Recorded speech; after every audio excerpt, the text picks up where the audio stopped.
আসসালামু আলাইকুম, সবাই কেমন আছেন? আজকে আপনাদের সাথে শেয়ার করছি আমি রাওয়া লাড্ডু। ভারতে হিন্দি ভাষাভাষী যারা আছে তারা সুজিকে রাওয়া বলে থাকেন। তো এটা হচ্ছে রাওয়া লাড্ডু।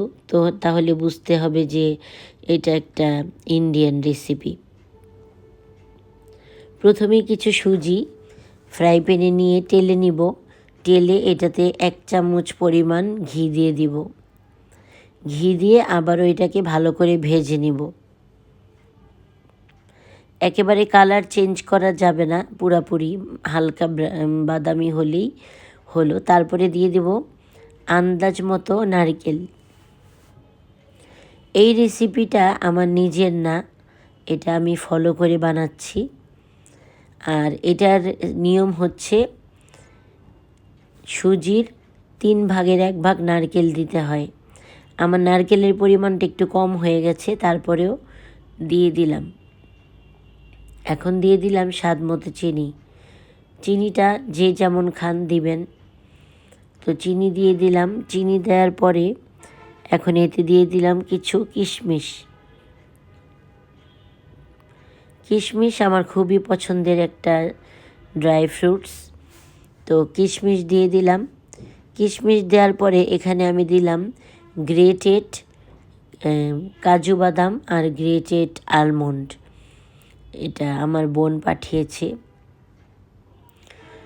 তো গ্রেটেড বাদাম দিয়ে দিলাম, এজন্য আস্ত বাদামও আমি দিব, কিন্তু গ্রেটেড বাদামটা দিয়ে দিলাম, ছিল বাসায় তাই দিয়ে দিলাম। দেখতে পাচ্ছেন 2 রকমের বাদামের গুঁড়া দিলাম। লাড্ডুটা এত একটা হেলদি, চিনির বদলে আপনি মধু অ্যাড করতে পারেন, কিন্তু মধুটা দিলাম না যে লাড্ডু বলে কথা। যাই হোক, দিয়ে দিলাম। দিয়ে এখন নেড়ে ছেড়ে এটাকেও ভেজে নিব।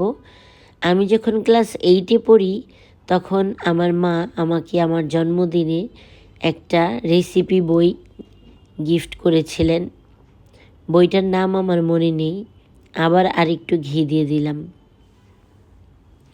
বইটার নাম আমার মনে নেই, কিন্তু সেই বইটাতে এই রেসিপিটা ছিল। তো আমি আগে প্রায়ই বানাতাম, এখন তেমন একটা বানাই না। তো আজকে মন চাইলো যে সুজি আছে, নারকেল আছে, এই রেসিপিটা করেই ফেলি। ছোটোবেলার একটা রেসিপি আপনাদের সাথে শেয়ার করি। তো যখন ক্লাস 8-এ পড়ি তখন আম্মু বইটা দিয়েছিল, ভাবতে পারিনি যে এই রেসিপিটা আমার মনে একেবারে গেঁথে যাবে। দিয়ে দিলাম কিছু আলমন্ড আর কিছু চীনাবাদাম। চীনাবাদামও বলবো না, অনেকটা চীনাবাদাম টাইপেরই, এটাও বিদেশ থেকে পাঠানো। তো এখন দিয়ে দিলাম একটু গুঁড়ো দুধ। অল্প একটু গুঁড়ো দুধ অ্যাড করলাম যাতে খেতে ফ্লেভারটা ভালো আসে। তো এটাতে একেবারে আঠালো চিনি হবে না, যে চিনিটা একেবারে আঠালো হবে। চাইলে আপনি এটাতে চিনি শিরা করেও দিতে পারেন, কিন্তু আমি অত মিষ্টি দিব না, এই জন্য। এখন দিয়ে দিলাম এটাতে সাদা তিল গুঁড়ো করে রাখা, যেটা আমি হাড়ের সমস্যার জন্য